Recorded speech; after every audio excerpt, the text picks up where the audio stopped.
Na malapit na ako dun sa pangalawang spot ko dito na nag-shortcut.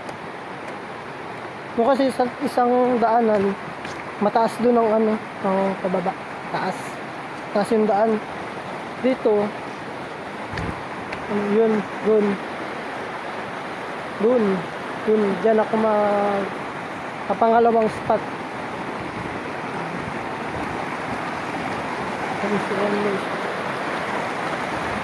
Ngayon medyo mababaw.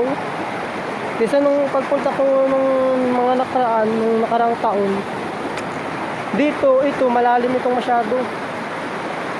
Hindi yan makita masyado yung mga batong yan, yung mga malalaki na ibabaw. Ngayon kita.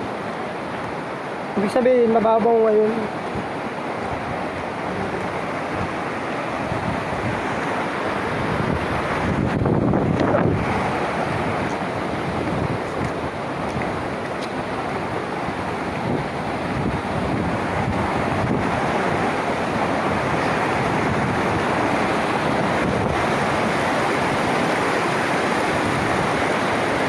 Dito medyo nahihirapan ako at malakas ang alon ay. Ayun.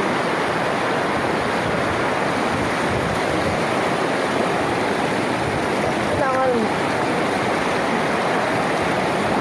ito sa gilid na daan para